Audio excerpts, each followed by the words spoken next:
Good morning बच्चों। आज दिनांक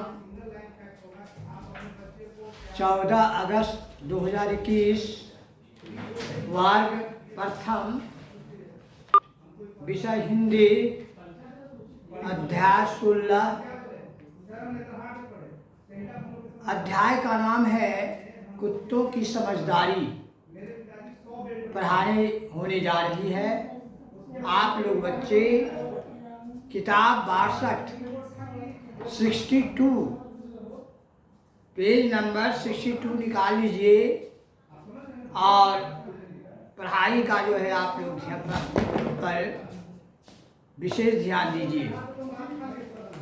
आप लोगों को मालूम होना चाहिए कि सबसे पहले आप लोग किताब का रीडिंग दीजिए, प्रतिदिन घर पर रीडिंग दीजिए, खूब मेहनत कीजिए और जो भी इसमें शब्दार्थ है उस शब्दार्थ को लिख लीजिए। ब्लैक बोर्ड पर लिखा दिए हैं और ब्लैक बोर्ड से आप उतार लीजिए और शब्दार्थ का जो है शब्दार्थ जरूर याद कीजिए।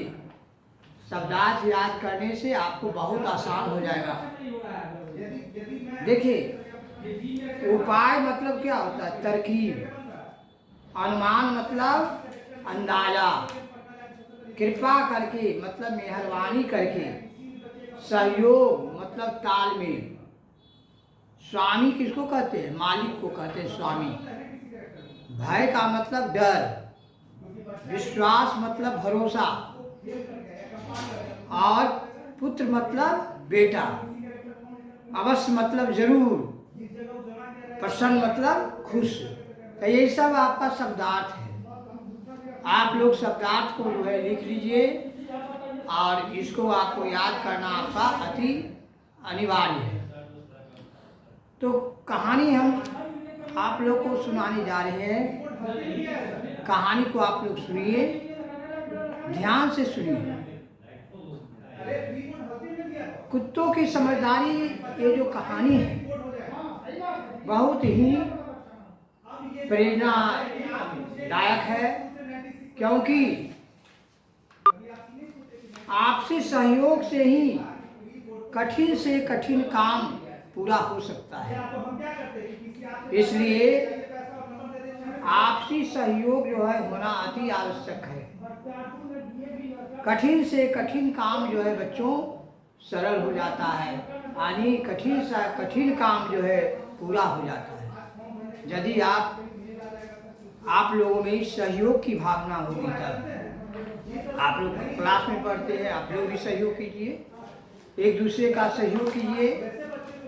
तो कुत्तों की समझदारी जो कहानी है मैं पढ़ाने जा रहा हूँ।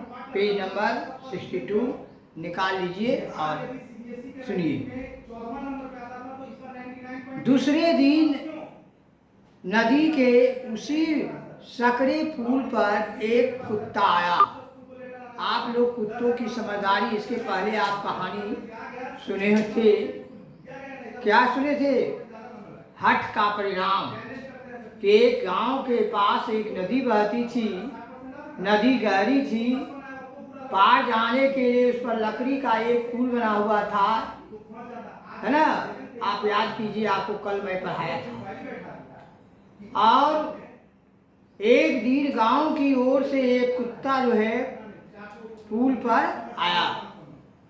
तो एक वह कहानी, आज दूसरे दिन का कहानी सुनिए कि दूसरे दिन जो है उसी नदी के सकरे पुल पर एक और कुत्ता आया।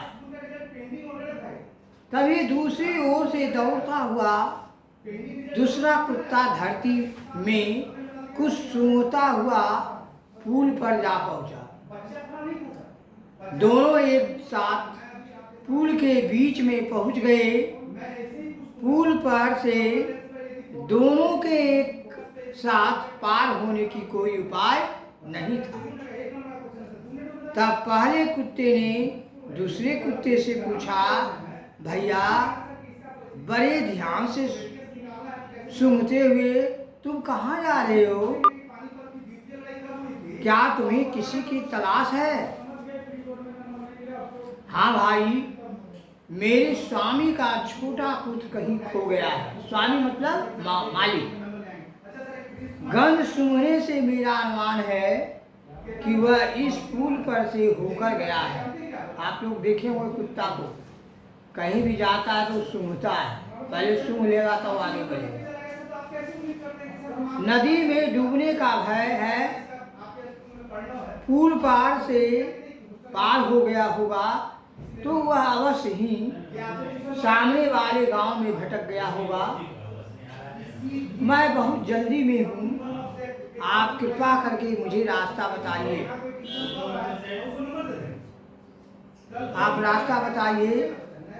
दूसरा कुत्ता बोला, ठीक है भाई, मैं पुल पर बैठ जाता हूँ, मेरे ऊपर पैर रखकर सावधानी से दूसरी ओर चले जाओ। यह कहकर पहला कुत्ता पुल पर बैठ गया। अब दूसरा कुत्ता पहले कुत्ते के ऊपर सावधानी से पैर रखता हुआ आराम से दूसरी ओर पहुंच गया।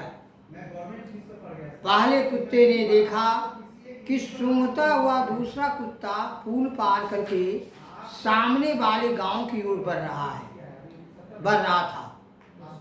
यह देखकर पहले कुत्ते की आंखें खुशी से चमकने लगी। उसे विश्वास हो गया कि दूसरे कुत्ते के मालिक का छोटा बेटा नदी में नहीं गिरा है। दूसरा कुत्ता उस बालक की गंध के पीछे चलता हुआ उसे अवश्य ढूंढ लेगा। अब पहले कुत्ते ने भी आराम से पुल पार कर लिया, फिर वह अपने गांव की ओर चल दिया। आप लोग बच्चे ध्यान से सुनिए, कहानी बहुत अच्छा है और आप लोगों को तो कहानी सुनने में बहुत मन लगता है, इसलिए आप लोग पहले कुत्ता की कहानी सुन लिए, आज दूसरा कुत्ता की कहानी सुना रहा हूँ। पुल के एक ओर देखिए कितना सहयोग, इसी प्रकार का सहयोग होना चाहिए। यदि इस प्रकार का सहयोग आप में भी रहा तो आपको भी कठिन से कठिन काम जो है आप हल कर सकते हैं। पुल के एक ओर दो आदमी बहुत देर से खड़े थे। वे दोनों कुत्तों की समझदारी देखकर बहुत प्रसन्न हुए। एक आदमी ने दूसरे आदमी से कहा, देखो, कल दो कुत्तों ने इसी पुल पर पहले जाने की हट की। दोनों आपस में झगड़कर नदी में डूब गए। आज इन कुत्तों ने बहुत समझदारी दिखाई। सचमुच आपस के सहयोग से कठिन काम भी पूरा हो जाते हैं। फिर ये दोनों आदमी भी एक एक करके पुल पार कर गए। इस प्रकार से बच्चों, आप लोग भी इस कहानी से आपको शिक्षा मिले कि हमें भी एक दूसरे का सहयोग करना चाहिए। यदि आप सहयोग एक दूसरे को कीजिएगा तो आपकी सफलता निश्चित होगी। हर एक कामों में जो है कठिन से कठिन काम जो है सरल हो जाएंगे। इस प्रकार से गीता पाठ के शुभ अवसर पर आप लोगों को बहुत बहुत हार्दिक शुभकामना प्रदान करता हूँ। जय हिंद, जय भारत।